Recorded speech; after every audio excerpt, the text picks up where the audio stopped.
When Frank limped into his office that morning, carrying the same worn leather briefcase he'd had for 30 years, he couldn't have known it would be his last day at Meridian Corp.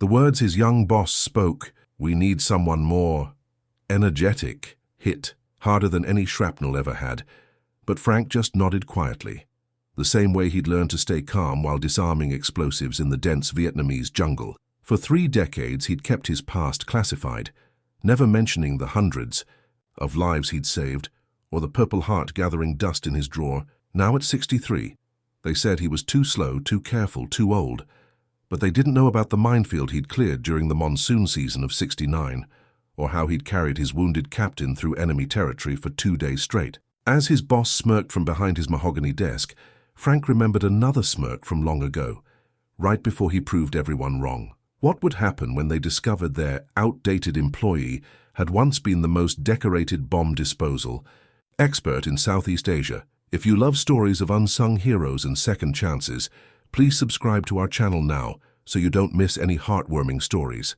Thank you. Frank's hands didn't shake as he placed his personal items into a cardboard box. They never shook, not even in the jungles of Vietnam. 30 years of service to Meridian Corp, reduced to a box of memories and a security escort waiting by the door. He lifted the small American flag from his desk, the one he'd kept next to his computer since his first day, and carefully laid it on top of his engineering manuals. The bottom drawer of his desk made that familiar squeak. He'd never got around to fixing it, too busy checking and double-checking safety protocols that younger engineers dismissed as overcautious. Inside lay a wooden box he hadn't opened in years. The brass hinges protested as he lifted the lid, revealing the Purple Heart nestled in faded velvet, its surface dulled by time, but the weight of its meaning unchanged. "Need any help there, old-timer?" Mark from IT stood in the doorway, all 27 years of him trying to sound helpful while barely concealing his impatience. The same Mark who'd rolled his eyes last week when Frank insisted on triple-checking the construction site's ground stability calculations. "I've got it, son," Frank replied, closing the box with deliberate care. His fingers traced the worn edges one last time before placing it in with the rest of his belongings. A yellowed photograph slipped from between some papers, his old unit, standing proud in the monsoon rain. Young faces smiled back at him, some forever frozen in time, others grown old like him. He remembered them all: Johnson with his lucky compass, Rodriguez and his endless supply of coffee, Captain Myers with that determined glint in his eye. "You?" "No," Mark ventured, leaning against the doorframe. "Maybe this is for the best. Engineering's changed a lot since your day. All digital now. Simulation software, real-time monitoring. Not like the old pencil and paper days." Frank tucked the photo carefully into his jacket pocket. They thought experience was a liability these days, mistook caution for weakness, wisdom for indecision. He thought of the time in '69 when that outdated paper map had saved his entire unit after the electronics failed in the rain. But those were stories he'd never told, victories recorded only in classified files, and the silent memories of men who understood that some lessons could only be learned the hard way. As he lifted the box, his leg twinged, a souvenir from a landmine that had caught him off guard during his final tour. The pain was a reminder, like so many things in his life, that every moment of carelessness had its price. He'd learned that lesson in mud-filled craters under enemy fire, and he'd carried it through every project, every calculation, every safety inspection in his civilian life. The security guard at least showed some respect, a veteran himself, judging by the way he carried himself and the slight nod of recognition when he saw Frank's service ring. Some things you couldn't learn from simulations and software updates. Some things you had to live through to understand. The monsoon had come early that year, turning the Vietnamese jungle into a maze of muddy trenches and treacherous ground. Frank could still feel the rain on his face, still smell the wet earth and gunpowder that had become as familiar as morning. Coffee. The memory rose unbidden as he drove home from Meridian Corp for the last time, his box of belongings riding shotgun like a silent passenger. They'd been 3 days into a mine-clearing operation when the distress call came in. A village, on the outskirts of their sector, right on the edge of Viet Cong territory, had discovered unexploded ordnance near their well. Children had been playing nearby. It was always the children who suffered most. Lieutenant Cooper had wanted to wait for better weather, But Frank had seen the look in the village elder's eyes. Some dangers couldn't wait for clear skies. He'd volunteered. And in the end, Cooper had agreed to let him lead the mission. Just him and Rodriguez, moving through the darkness with nothing but instinct and training to guide them. The rain had been relentless, turning simple tasks into exercises in precision and patience. Each step could have been their last. Each sweep of the metal detector obscured by the drumming of water on leaves. But Frank had learned early that fear was a useless companion in a minefield. Fear made you rush, and rushing made you dead. They'd worked through the night, Rodriguez holding, the light steady despite the wind and rain. By dawn, they'd cleared not just the well, but the entire pathway leading to it.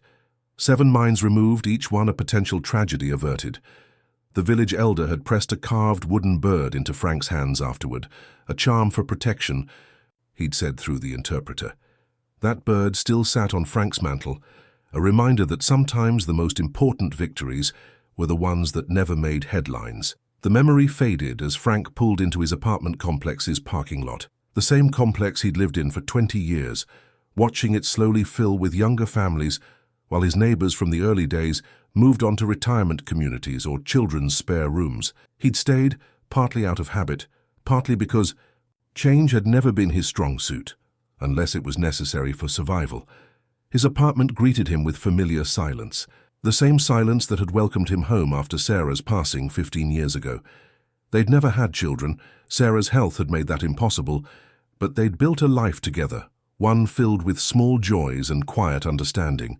She'd been the only one who knew everything about his time in Vietnam, the only one he'd trusted, with the full weight of those memories. Frank set the box down on his kitchen table, next to yesterday's half-empty coffee cup. The Purple Heart caught the late afternoon light, sending a dull gleam across the ceiling.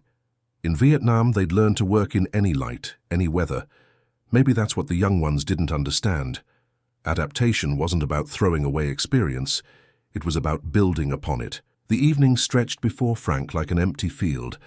He'd always kept his TV turned to the local news, old habits from years of monitoring weather reports that might affect construction sites. Tonight, the familiar drone of the anchor's voice provided little comfort as he mechanically reheated leftover pasta. "Breaking news from downtown," the anchor announced, her practiced concern filling Frank's small kitchen. Construction crews at the new Meridian Corp Tower project reported unusual ground movement today. Officials assure the public there's no cause for concern. Frank's fork stopped halfway to his mouth.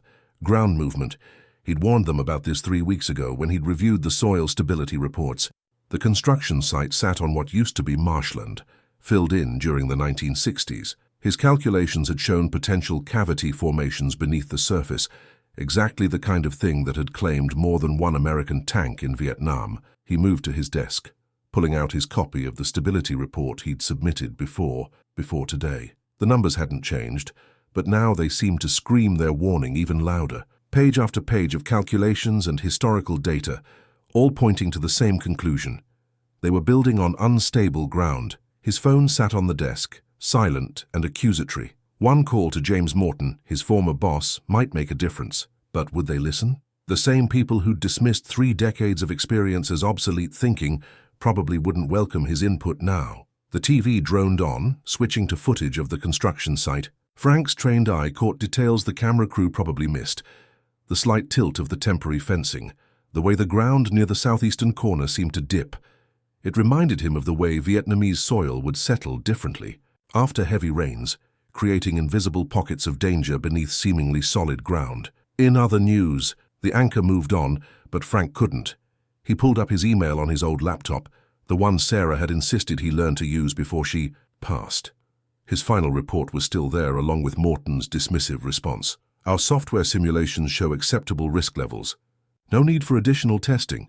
Software simulations." Frank thought of the time in '69 when their military-grade equipment had failed to detect a peculiar type of plastic mine. It had taken an old farmer's knowledge of how the soil changed color when disturbed to save their unit. Some things couldn't be reduced to ones and zeros. A text message flashed on his phone. Carl, the security guard from earlier, "Saw the news. Thinking about what you said last month about the southeast corner. Maybe someone should take another look." Frank's leg ached as he stood, phantom pain from long-ago wounds mixing with the very real weight of responsibility. He'd learnt in Vietnam that sometimes the most dangerous thing you could do was nothing.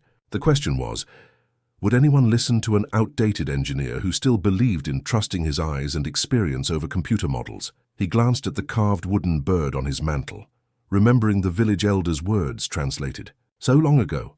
Sometimes the old ways see what new eyes miss. Frank reached for his phone, decision made. Some battles were worth fighting, even if you had to fight them alone. Morning found Frank standing across the street from the Meridian Corp Tower construction site, his old leather briefcase heavy with evidence. He'd spent half the night compiling historical geological surveys, comparing them with his own observations. From the past year, the pattern was clear to anyone who knew what to look for, anyone who'd learned to read terrain the hard way. "Sir, you can't stand there." A young security guard approached, his yellow vest too clean to have seen much use. "This is an active construction zone. I need to speak with James Morton," Frank said, his voice carrying the same calm authority he'd used when instructing rookie EOD technicians. "It's about the ground stability issues.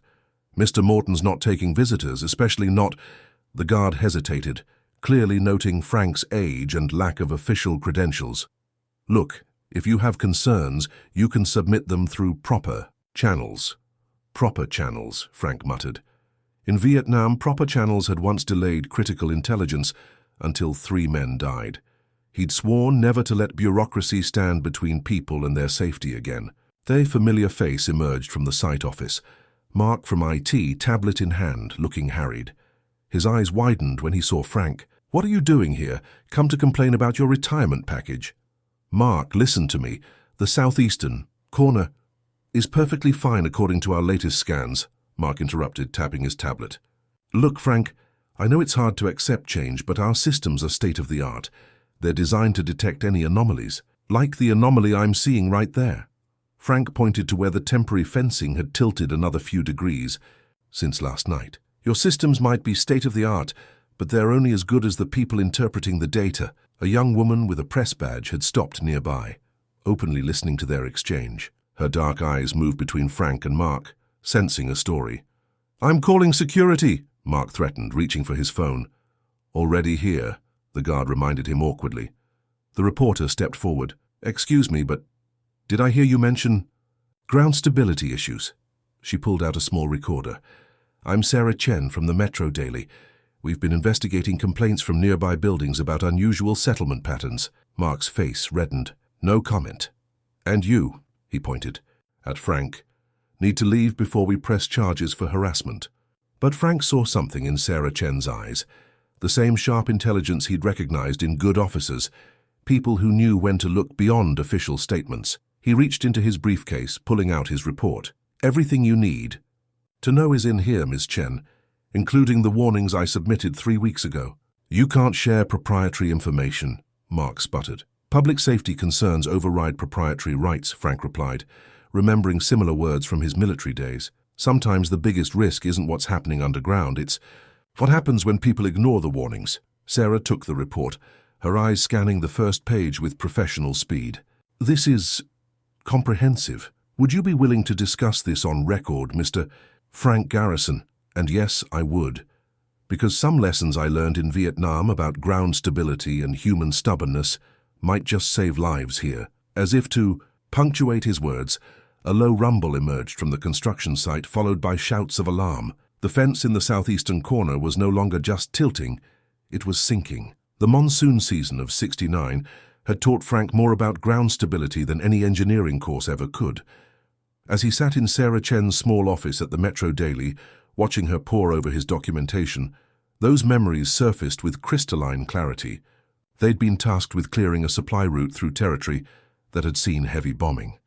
The rain had been falling for days, turning the earth into a treacherous puzzle of sinkholes and hidden cavities. Captain Myers had wanted to stick to the mapped route, trusting in aerial surveys and headquarters assessment. "The ground here," Frank explained to Sarah, pointing at a geological survey, "is showing the same warning signs I saw back then. When water tables shift under filled land, it creates invisible chambers. From above, everything looks solid until it isn't," Sarah finished, looking up from her notes. Her dark eyes reminded him of Lieutenant Nguyen, their South Vietnamese liaison, who'd understood the importance of combining modern military intelligence with local knowledge. But surely their engineering software would have caught this. Frank pulled out an old photograph from his wallet, his unit standing beside a collapsed section of road. Software can only work with the parameters it's given. Back then, we learned that sometimes you need to look deeper than what the equipment tells you. We lost 2 good men learning that lesson. Sarah leaned forward, recorder running. And you believe Meridian Corp is making the same mistake? They're trusting in technology, without understanding its limitations. Frank traced the edge of the construction site map with a weathered finger. See these old waterways? They were filled in decades ago, but water always remembers its path. Just like in Vietnam, where old riverbeds became death traps during the monsoon. The words came easier now, technical details mixing with hard-won wisdom. He explained how the ground could seem stable for weeks or months before giving way, how vibrations from heavy equipment could trigger collapses, how the weight of a modern skyscraper could press down on hollow spaces like a boot on a thin crust of ice. That day in '69, Frank continued, his voice dropping slightly, we ignored the local farmers who warned us about the old river course, said our equipment showed it was safe. 20 minutes later, we were pulling Patterson and Rodriguez out of a sinkhole. Rodriguez made it. Patterson didn't. Sarah's fingers flew across her keyboard, but her eyes never left Frank's face. And you see the same pattern developing here. The signs are there for anyone who knows how to read them. The tilting fence, the hairline cracks in the neighboring building's foundations, the way the ground settles differently after rain. He pulled out his own photographs, taken over months of careful observation. History doesn't always repeat itself, but it does echo, and right now it's screaming a warning. A noise from Sarah's computer interrupted them, a breaking news alert. The construction site had been temporarily shut down due to routine safety inspections. Frank recognized the corporate doublespeak. They'd noticed something, finally, but would they understand what they were seeing? They're running new scans, he said, reading between the lines of the press release. But they're still trusting the same software that missed the problem in the first place.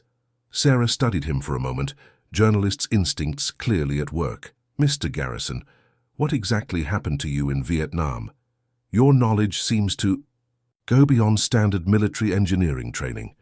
Frank's hand unconsciously moved to his leg, feeling the old familiar ache. That's a story for another time, Ms. Chen. Right now, we need to focus on preventing history from claiming more victims. Because trust me, when the ground decides to give way, it doesn't care about software updates or quarterly reports. Sarah Chen's article hit the Metro Daily's website at midnight. By dawn, Frank's phone was ringing. He recognized the number, Dave Martinez, who'd served with him in the 527th EOD Company. They hadn't spoken in months, but some bonds never needed maintaining. Frankie, you old son of a gun. Dave's gravelly voice brought back memories of nights spent playing cards between missions. Just read about your construction site crusade. Sounds like Ku Chi all over again. Frank moved to his window, watching the sun rise over the city skyline. Different dirt, same problem, Dave. They're not listening. They never do until something goes boom. Dave's attempt at humor carried an edge of understanding. Listen, I've got a friend at the city engineering department, former Navy Seabee. Want me to make a call? Before Frank could answer, his call waiting beeped. Sarah Chen's number. Dave, let me call you back. The reporter's on the other line. Sarah's voice carried an urgency that made Frank's combat instincts stir. Mr. Garrison, they're bringing in equipment, heavy drilling rigs. They're saying they need to conduct deeper stability tests. Frank's stomach tightened. In that soil, with those cavities, he was already moving, grabbing his jacket. The vibrations could trigger exactly what we're worried about. Sarah. Finished. I'm heading there now. Meet me at Carson Street, the coffee shop across from the site, Frank said, thinking of another time when heavy equipment had turned dangerous ground deadly. And Sarah, bring your camera. The morning traffic fought him every step of the way, but Frank made it to Carson Street in 20 minutes. Sarah was already there, camera hanging from her neck, talking to a man Frank recognized instantly, despite the decades since they'd last met. Colonel Myers, Frank said, stopping short. His former commanding officer had more silver in his hair now, but his stance was unchanged, straight-backed, alert, ready for action. Lieutenant Garrison, Myers returned with a slight smile. Or, should I say Mr. Garrison now? Dave Martinez called me. Said you might need some heavyweight backup. Sarah looked between them, clearly sensing the history. Colonel Myers has offered to review your assessments, Mr. Garrison. His engineering firm consults for the Department of Defense. A deep rumble interrupted them, the drilling rig starting up. Frank moved to the window, watching the massive machine bore into the earth. His mind flashed back to Ku-Chi, to the way the ground had shuddered before. "They're drilling right on the stress point," he said, pulling out his site maps. "Colonel, look at these patterns. Remember the collapsed tunnel network in '69? Myers studied the maps, his expression growing grave. "Same principle, different scale." He pulled out his phone. "I'm calling in some markers. We need this stopped before—" The drilling rig's whine changed pitch suddenly, followed by a sound Frank had hoped never to hear again, the deep, hungry groan of earth giving way. "Get those workers out of there," Frank said, already moving. "Now." But even as Sarah dialed emergency services and Myers barked orders into his phone, Frank knew they were racing against time. The ground had made its decision. Now it was just a question of how many lives hung in the balance. Across the street, hairline cracks were spreading across the construction site's surface like spider webs, telling a story Frank had seen before. In Vietnam, such warnings had given them seconds to act. Here in the heart of the city, seconds were all they had. The call went out quickly. Veterans looking after their own. Within an hour, Frank's old unit began arriving at Carson Street. Rodriguez, now walking with a cane but his eyes sharp as ever. Johnson, who'd gone on to become a geological engineer. Thompson, Martinez, and even old Doc Wilson, who'd patched them up more times than they could count. "Just like old times," Rodriguez said, spreading out the site maps on a hastily commandeered table. "Except now we're trying to prevent a different kind of disaster." Colonel Myers had pulled strings, getting emergency services on standby, but bureaucracy moved slowly. The drilling had stopped, but the damage was done.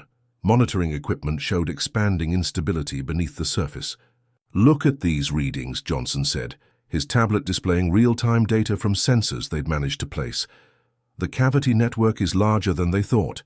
Their software missed it because they were looking for individual voids, not an interconnected system." Frank traced the pattern with his finger, remembering similar formations in Vietnam. Water always finds a way. These old waterways, they're all connected underground. The drilling just accelerated what was already happening. Sarah Chen moved, among them recording everything, but her presence felt natural now. She understood the gravity of what was unfolding. "Mr. Garrison," she said quietly, "James Morton is here." Frank turned to see his former boss standing in the doorway, looking decidedly uncomfortable.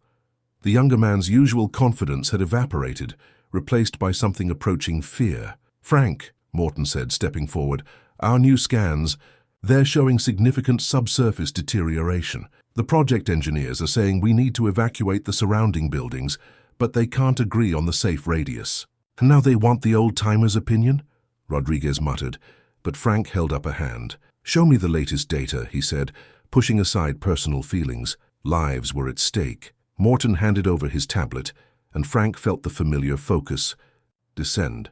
The same clarity that had guided him through minefields and booby-trapped tunnels. The numbers told a story, but experience filled in the gaps.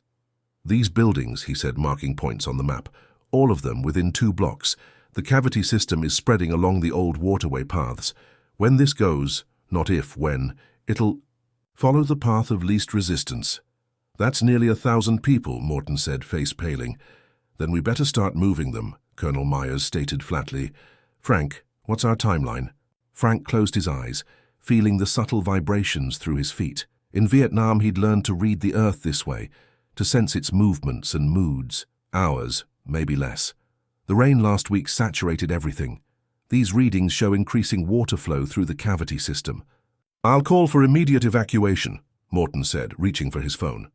"Wait," Frank said, a memory surfacing. "The basement levels. Your new building design, it included deep parking structures, didn't it?" Morton nodded slowly. 3 levels.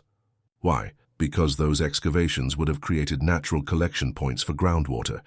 If we can reduce the water pressure in the cavity system, Frank looked at Johnson. "Remember Dong Ha, the French drainage tunnels?" Johnson's eyes lit up. "We could use the same principle here, emergency pumping to relieve the pressure, buy time for evacuation." "Get me those pumps," Frank said, turning to Morton, "and every bit of data you have." On those basement levels. We're not just evacuating, we're going to try to stabilize this thing. The room erupted into action, decades falling away as old soldiers mobilized for one more mission. They had hours to prevent a disaster, armed with nothing but experience, instinct, and the kind of trust that only came from facing death together. Just like old times, Rodriguez repeated softly, checking his calculations. Except this time, we're not just saving a village, we're saving part of a city. Frank nodded, feeling the weight of responsibility settle onto familiar shoulders. Some battles you chose, others chose you. Either way, you fought them with everything you had. The evacuation began. As afternoon shadows lengthened across the city, Frank watched from the command center they'd established in the coffee shop, monitoring feeds from hastily installed sensors. Each vibration, each shift in the data spoke to him in a language learned through years of reading death-laden ground. Third building cleared, Sarah reported, returning from her latest circuit. She'd become their unofficial communications officer, her press credentials giving her access where others might be stopped. But the nursing home on Cedar Street is having trouble with transportation. Frank's head snapped up. Nursing home? Morton, you didn't mention— It's just outside the primary danger zone, Morton defended, but his voice lacked conviction. There are no just outside zones with this type of subsurface failure, Frank said, his voice carrying the weight of memories. Rodriguez, remember Tanduc Village? Rodriguez nodded grimly. Secondary collapse took out areas we thought were safe. Nearly lost an entire family. Get those people out, Frank ordered, and Morton didn't argue this time. He'd seen enough in the past few hours to know when to listen. The pumping operation was underway, massive machines drawing water from strategic points around the site. Johnson monitored the drainage patterns, calling out readings that painted a picture of an underground battle between human intervention and natural forces. Water tables dropping in sectors 3 and 4, Johnson reported, but Sector 7's showing increased pressure, the flows redirecting faster than we anticipated. Frank studied the updated models, overlaid with his hand-drawn notes about the old waterways. Something about the pattern nagged at him, a ghost of recognition from long ago. The French maps, he muttered, then louder. Colonel, remember those old French colonial engineering surveys we found in Saigon, the ones that showed their attempts at water control? Myers was already pulling out his phone. I know someone at the Historical Society. The city must have similar records from its early development. Mr. Garrison, Sarah called from her position by the window. Movement in the southeast corner. The cracks are widening. Frank moved to look, his bad leg protesting the quick motion. The fading sunlight caught the fresh fissures in the earth, dark lines spreading like wounds across the construction site. In Vietnam, such signs had often preceded. A low rumble interrupted his thought, followed by the sharp crack of stressed concrete. Get everyone back, Frank shouted, but he was already moving forward, toward the danger rather than away. Some instincts never died. Through the coffee shop's windows he watched, as a section of the construction site's surface began to sag. The motion was almost gentle at first, like a sheet settling on a bed. Then the earth groaned again, deeper this time, a sound that Frank felt in his bones. Time frame's accelerating, he said into his radio. Morton, where are we with the nursing home? Transport's delayed. 20 minutes at least. Frank closed his eyes for a moment, feeling the weight of decision. In Vietnam, 20 minutes had often been the difference between life and death. Some things never changed. Colonel, I need your engineering team to reinforce the north perimeter. Johnson, redirect pumps 4 and 6 to Sector 7. We need to reduce pressure on that approach road. Rodriguez, get me a direct line to the nursing home. And Sarah, she looked up from her notebook, pen poised. I need you to document everything. That happens next, because one way or another, this is going to be a lesson someone needs to learn from. The sun dipped lower, casting long shadows across a city holding its breath. In the distance, sirens wailed, and Frank thought of other sirens, other emergencies, other moments when experience and instinct stood between people and disaster. They had minutes, maybe hours, to prevent a catastrophe, but more importantly, they had something no computer model could provide, the hard-won wisdom of those who'd seen ground turn treacherous before and lived to tell about it. The nursing home's administration building groaned as another tremor passed through the ground. Frank stood in the lobby, his Vietnam-honed instincts reading every subtle shift in the foundation. The Historical Society's maps had arrived, digital copies showing the original streambed running directly beneath this building. "We've got 9 residents still waiting for transport," the head nurse reported, her calm voice belying the tension in her shoulders. "Most are wheelchair-bound. 3 require oxygen." Frank thought of another evacuation, decades ago, when his unit had helped clear a field hospital ahead of advancing enemy forces. The same critical calculations: time, resources, human vulnerability. "The West Wing is showing stress fractures," Rodriguez called from his position by the window. He'd insisted on coming inside despite his cane, saying, "You need someone who can read the signs, Lieutenant." Even after all these years, they fell back into old patterns under pressure. Frank's radio crackled. "Garrison, this is Myers. Ground-penetrating radar shows accelerated cavity formation along Cedar Street. Johnson estimates 20 minutes before. Significant structural compromise. 20 minutes, always 20 minutes. What about those pumps?" Frank demanded, moving to study the building's evacuation plan mounted on the wall. "They're buying us time, but the water's finding new channels. Whatever we're going to do, it needs to happen now." Frank turned to the head nurse. "Your emergency protocols. You have evacuation chairs, specialized equipment?" She nodded. "In the storage room, but with our regular staff gone for evacuation." She left the implication hanging. Frank thought of Captain Myers years ago, saying sometimes you had to work with what you had, not what you needed. He keyed his radio. "Sarah, you copy?" "Here, Mr. Garrison. Get inside. Bring anyone who can help." "And Sarah?"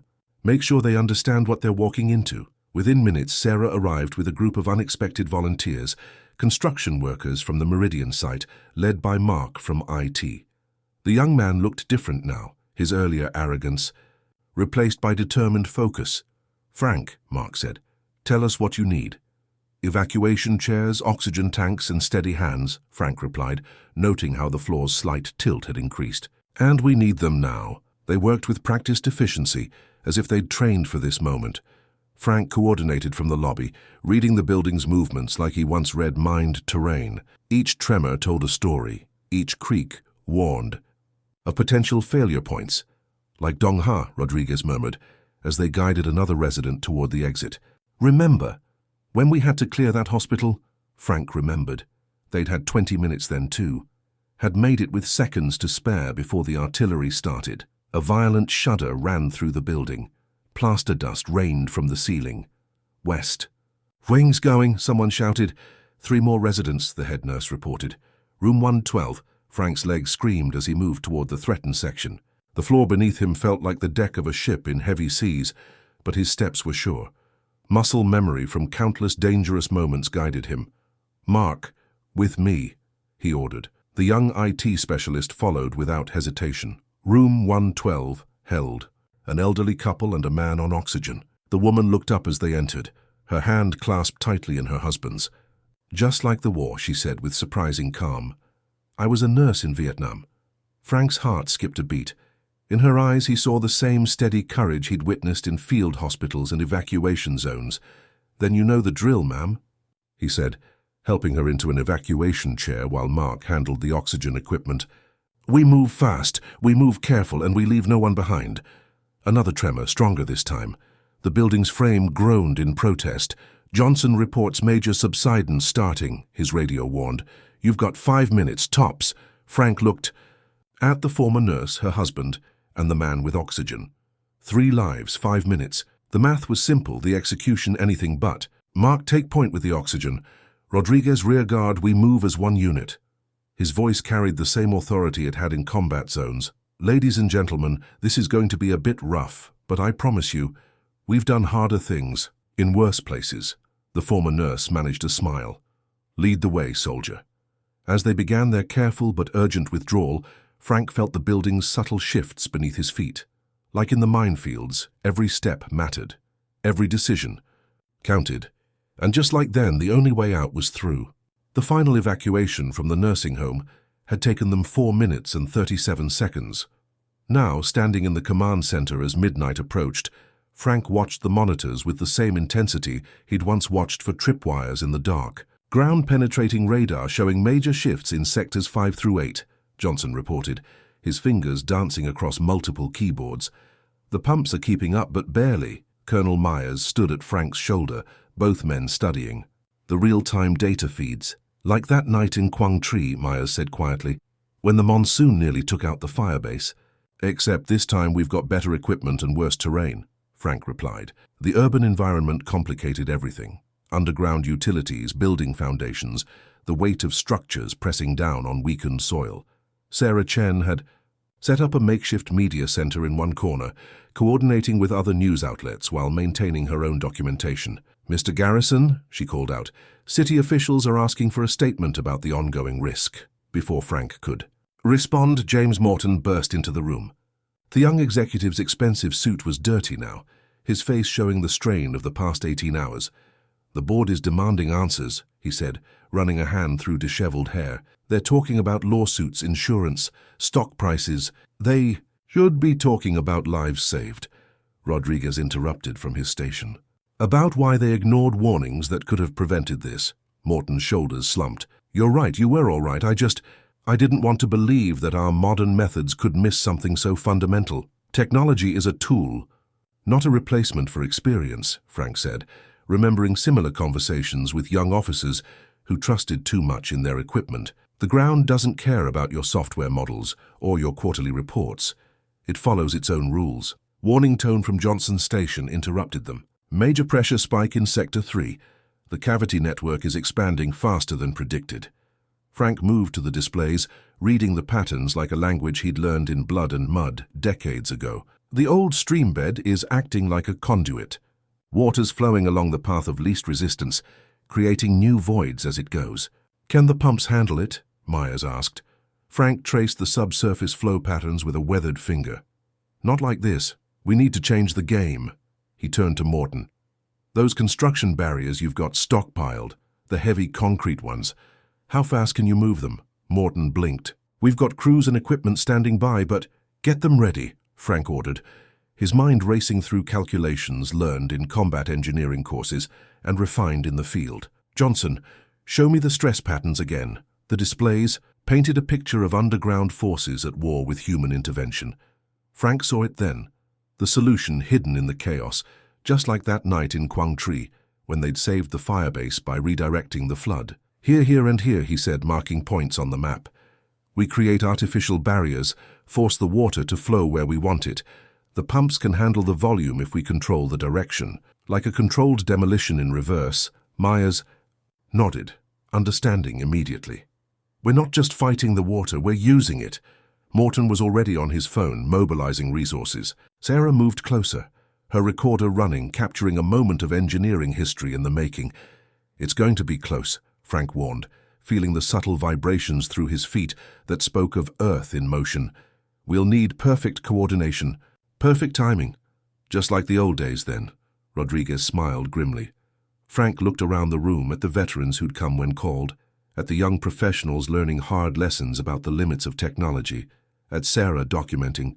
"It all for future generations to learn from." "No," he said quietly. "This is different. Back then we were fighting to destroy. Tonight we're fighting to save, and that makes all the difference in the world." The room hummed with renewed purpose as the plan took shape. Outside, heavy equipment began to move into position, their lights cutting through the darkness like search beams from another time, another place. The night had taken on a surreal quality, construction lights casting harsh shadows across the endangered site. Frank stood at the edge of the operation zone, radio in hand, coordinating movements with the precision of a battlefield commander. "Barrier Team 1, hold position," he ordered, watching as the massive concrete block swung through the air. "Wait for my mark." The ground beneath his feet trembled, a constant reminder of the war they were waging against time and Earth. Johnson's voice crackled over the radio. Subsurface sensors showing increased flow in the Western Channel, pressures building faster than predicted. "Like that night near the DMZ, Rodriguez said from beside Frank, both men watching the suspended barrier. "When the rains changed course on us." Frank nodded, remembering. They'd lost 2 men that night, learning that nature couldn't be fought, only redirected. "This time we're ready for it. Myers, status on Pump Station 3. Online and at full capacity," the colonel reported. "Eastern grid is holding steady." Mark from IT had proved surprisingly valuable, quickly adapting his technical skills to coordinate the sensor network. "Computer models showing potential failure point developing in Sector 6, he called out. "But something's not matching." The historical data. Frank moved to Mark's station, studying the readings. Young eyes and old experience working together. There, he pointed to an anomaly in the data. The old maps showed a culvert running through that section. Probably collapsed decades ago, but it's creating a natural channel, Mark finished, understanding dawning. Like a hidden pipeline. A violent tremor shook the command center. Coffee cups rattled off desks. Sarah Chen steadied her camera, never stopping her documentation. Primary void collapse starting. Johnson's warning carried over every radio channel. Barrier team, you need to drop now. Frank's mind raced through calculations, weighing variables like he once weighed odds. In a minefield. Negative, hold position. His voice cut through the chaos. Myers, redirect pumps 4 and 5 to the eastern sector. Mark, confirm pressure readings in the culvert zone. Seconds ticked by, each one carrying the weight of potential disaster. Frank felt it all. The vibrations through his feet, the subtle shifts in the Earth's movement, the desperate trust of everyone waiting for his call. Culvert pressure dropping, Mark reported. The redirection is working. Barrier Team 1, drop on my mark. Frank watched the ground, reading its motion like he'd once read enemy movements through jungle terrain. 3, 2, 1, drop. The concrete barrier descended with precision, its impact sending shockwaves through the unstable ground. 4, a moment. Everything seemed to pause, earth, water, and human effort hanging in perfect balance. Then Johnson's voice, tight with controlled excitement. Water flow redirecting along the planned channel. Pressure decreasing in primary void network. Frank allowed himself a small breath. One battle won, but the war wasn't over.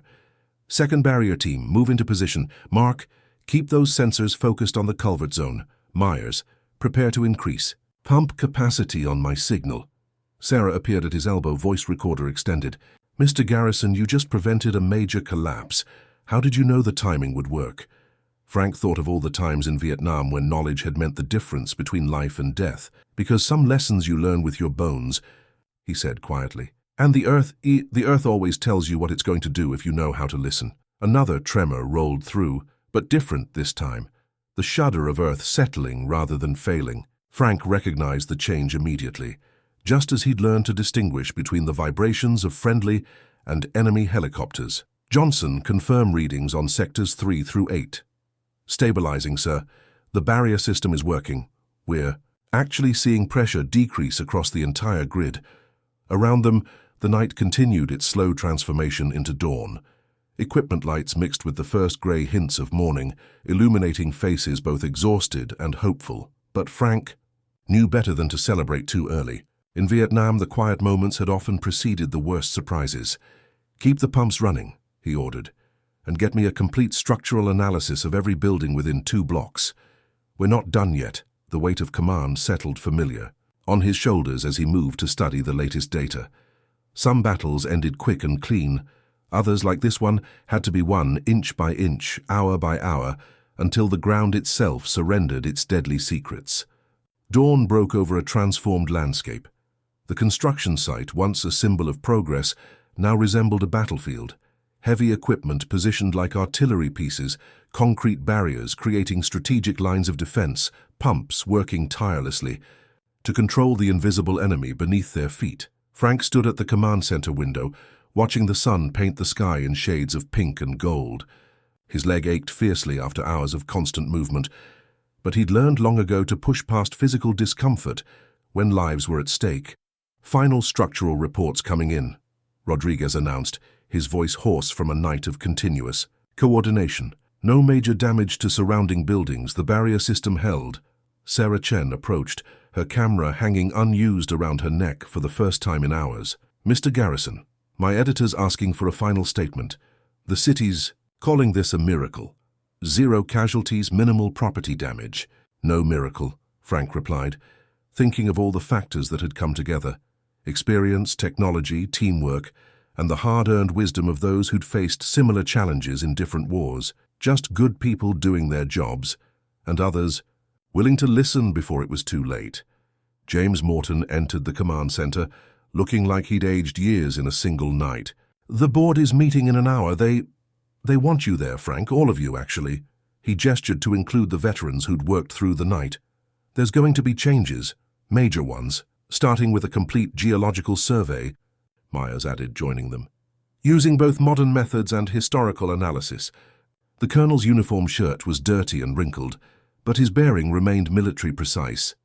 The city's already talking about new regulations for construction in areas with similar subsurface characteristics. Mark appeared at Frank's elbow, tablet in hand. I've been thinking about integrating historical data into our modeling software, creating a system that combines computer analysis with experiential parameters. He paused, looking somewhat embarrassed. If you'd be willing to consult on the project. Frank studied the young man's face, seeing genuine understanding replace the arrogance of just days ago. Experience without innovation grows stagnant, he said carefully, but innovation without experience can be dangerous. Maybe it's time for a better balance. Speaking of balance, Rodriguez interrupted, you should see this, Lieutenant. He held out a newspaper's digital edition on his phone. The headline read, Vietnam Veterans' Expertise Prevents Urban Disaster. Below was a photo Sarah had taken during the night, Frank standing amid the chaos, directing operations with the same calm authority he'd shown in combat zones decades ago. But it was the subtitle that caught his eye.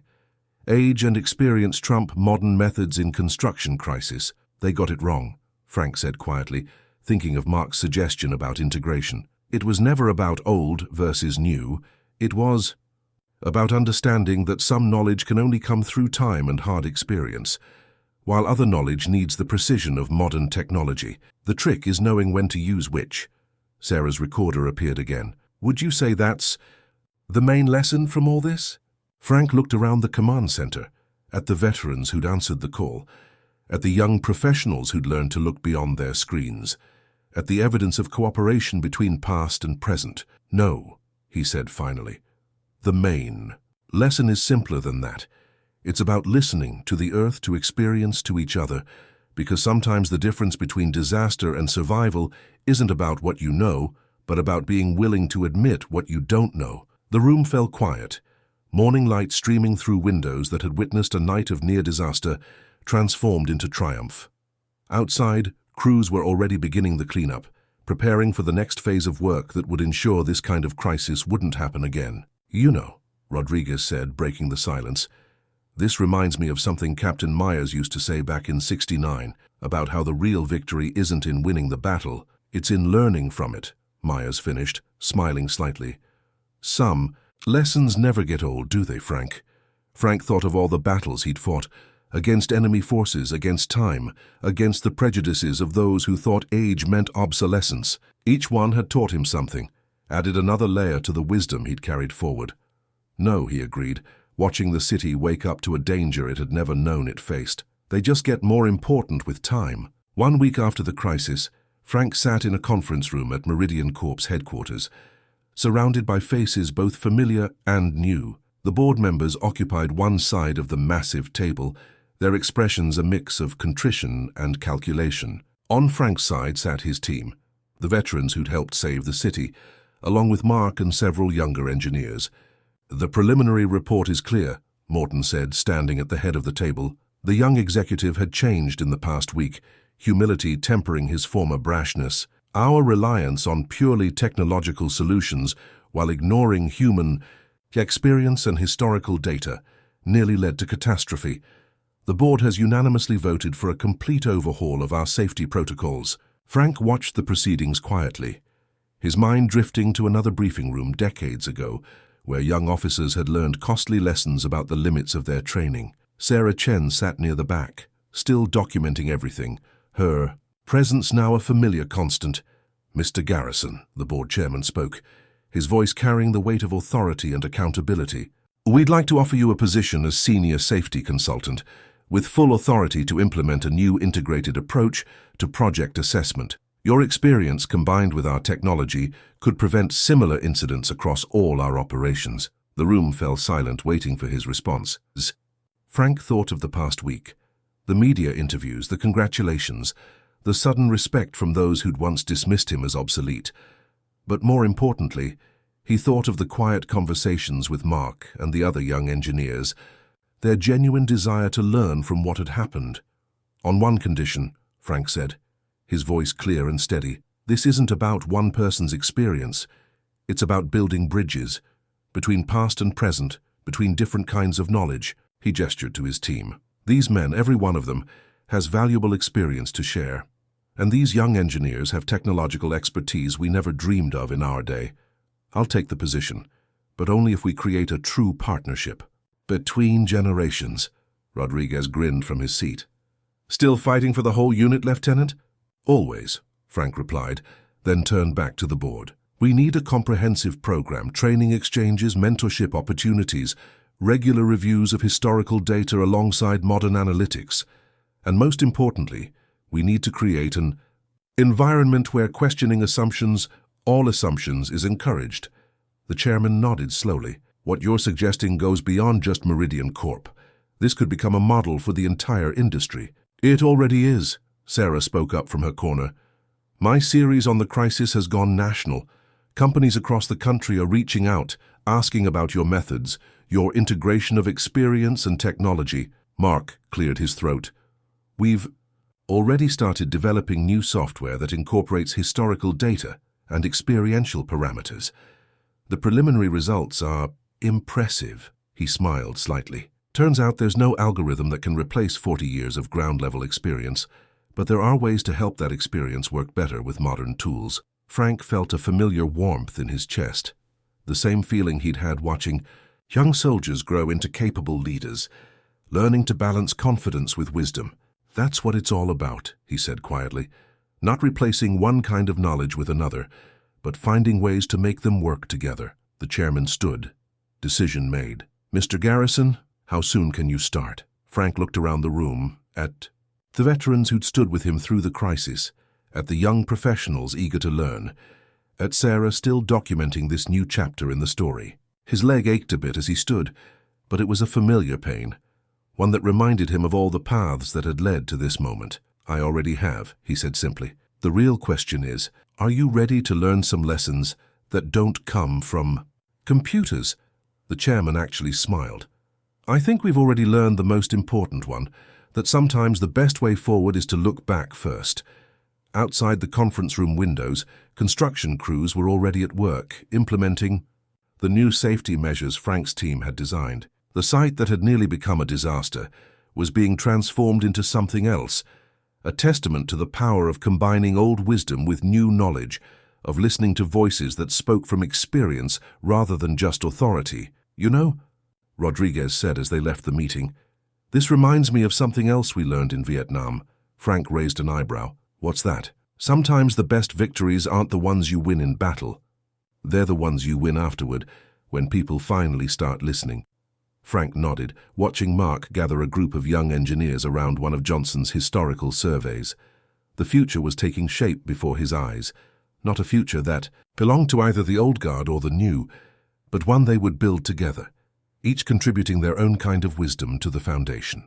3 months later, Frank stood at the edge of the reconstructed site watching a new generation of engineers implement the integrated safety protocols his team had developed.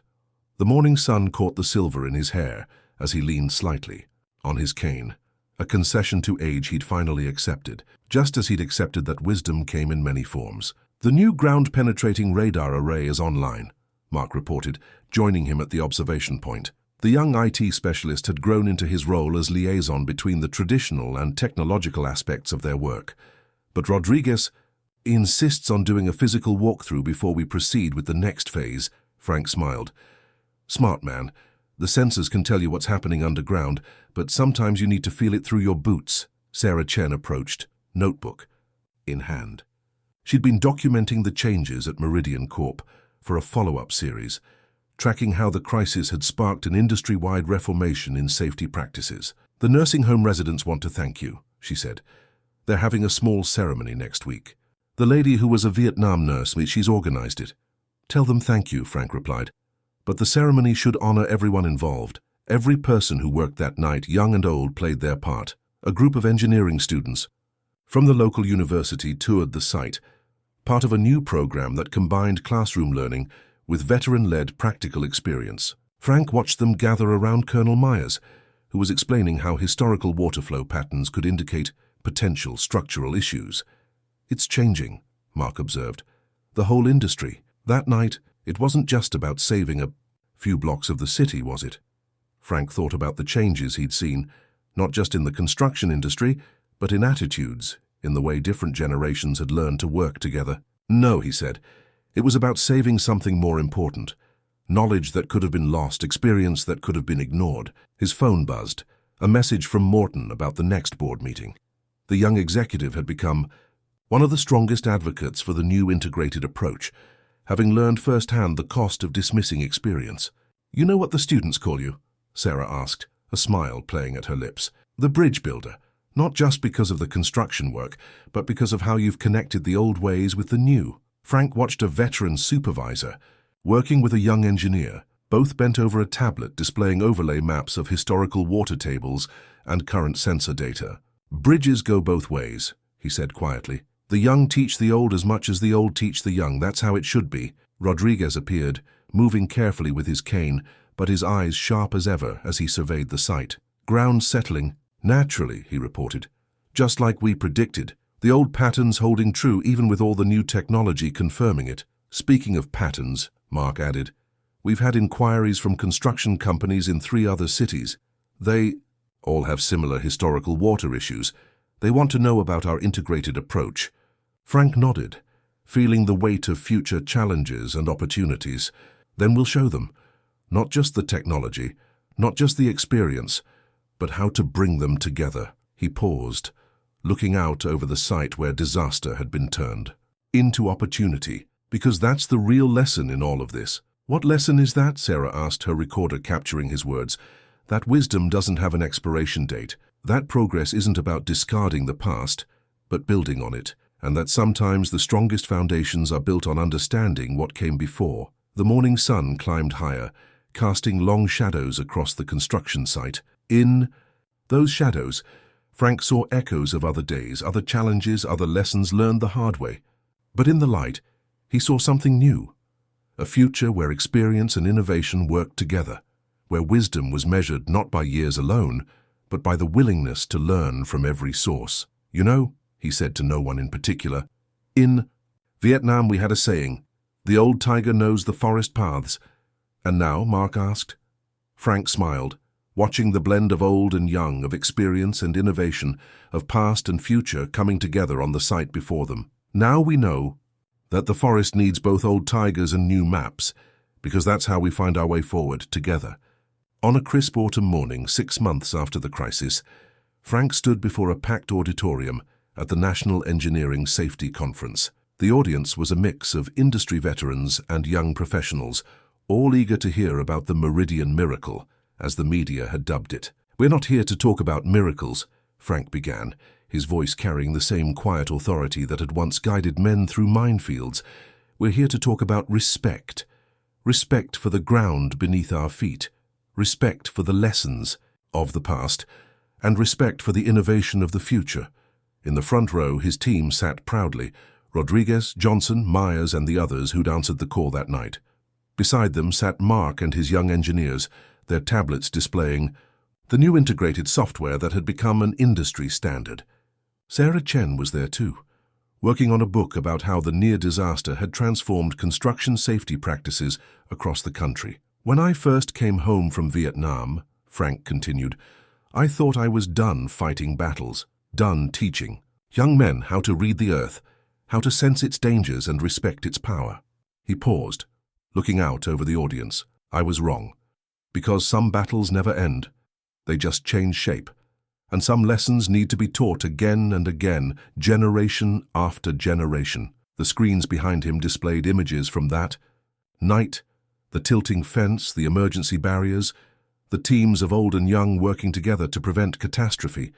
But more importantly, they showed what came after, the new protocols, the mentorship programs, the fusion of traditional wisdom with cutting-edge technology. "We've created something unique at Meridian Corp," Frank said, gesturing to his team. "Not just a safety program, but a bridge between generations, a way of working that honors both the wisdom of experience and the power of innovation." Mark stood up, joining Frank at the podium. Together they demonstrated the new integrated approach, Mark showing how their software incorporated historical data and experiential parameters, while Frank explained how veteran engineers helped identify factors that no algorithm could quantify. Last week, Frank told the audience, we prevented another potential disaster in Memphis, not through crisis management, but through prevention. A young engineer, fresh out of college, noticed something in the historical data that didn't match her computer models. Instead of dismissing either source, she brought them together, asked questions, listened to both the technology and the experienced voices around her. He could see the impact of his words in the audience's faces, the older engineers nodding in recognition, the younger ones leaning forward, barriers breaking down with each example. The ground remembers, Frank said, his voice softening. It remembers every stream that once flowed, every change we've made to its surface, just as we must remember every lesson learned, every near miss, every triumph and tragedy that's shaped our understanding. Rodriguez smiled from his seat, mouthing the words along with Frank, because that's how we build something that lasts. The presentation concluded with a video Sarah had compiled, interviews with the nursing home residents they'd evacuated, testimonials from companies that had adopted their integrated approach, and footage of veteran engineers working alongside young professionals at sites across the country. As the applause died down, a young engineer raised her hand. Mr. Garrison, what's the most important lesson you brought back from Vietnam? The one that saved those city blocks that night? Frank thought for a moment, his hand unconsciously touching the purple heart in his pocket. That the most dangerous enemy isn't what you can see. It's what you think you know that just isn't so. In Vietnam, that meant hidden tunnels and unmarked minefields. In construction, it means assuming that new always beats old, or that experience alone is enough without innovation. He looked out over the audience one last time, seeing not a divide between generations, but a bridge under construction. We're all engineers here, he said quietly. We know that the strongest structures are built on foundations that go deep, that combine different materials, different strengths. Why should our knowledge be any different? 1 year to the day after the crisis, Frank stood at the dedication ceremony for the completed Meridian Tower. The building rose sleek and secure above the city, its foundation now a case study in the integration of historical knowledge and modern engineering. Today we celebrate more than a building, James Morton announced to the gathered crowd. We celebrate a transformation in how we approach safety, how we value experience, and how we bridge the gap between generations. Frank sat between his old unit members and his young protégé, feeling a deep sense of completion. The purple heart in his pocket seemed lighter somehow, its weight balanced by the new security badge that marked his role as Meridian's chief safety consultant. Sarah Chen's book, The Ground Beneath: How Vietnam Veterans Saved a City, had become required reading in engineering programs across the country. She'd captured not just the drama of that night, but the deeper story of how wisdom transcends time and technology. You know what I think about sometimes? Mark said quietly as they watched the ceremony. How close we came to losing all that knowledge, not just about the ground and the old waterways, but about how to handle a crisis, how to lead when everything's falling apart. Frank nodded, remembering his last day at his old desk, the cardboard box, the dismissal that had nearly cost the city dearly. Knowledge is funny that way, he replied. Sometimes you don't know its value until you need it most. The ceremony concluded with an unexpected announcement: the establishment of the Garrison Myers Foundation for Integrated Engineering Education, funded by Meridian Corp and supported by companies across the industry. Its mission, to ensure that the lessons of experience were preserved and combined with technological innovation for future generations. As the crowd dispersed, Frank remained in his seat, looking up at the tower that represented so much more than steel and concrete.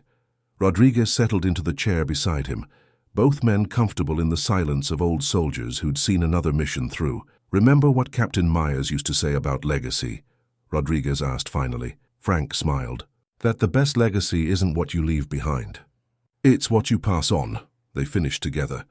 The sun was setting behind the tower, casting long shadows across the plaza where disaster had been averted 1 year ago. Frank thought about all the changes that had come from that night. The lives saved, the lessons learned, the bridges built between past and present. A group of engineering students toured the site with Mark, their tablets displaying both modern sensor data and historical surveys. They stopped to listen to Rodriguez explain how ground movement during the monsoons in Vietnam had taught lessons that still applied today.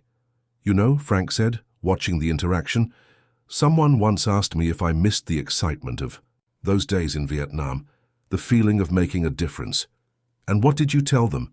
Sarah asked, joining them with her ever-present notebook.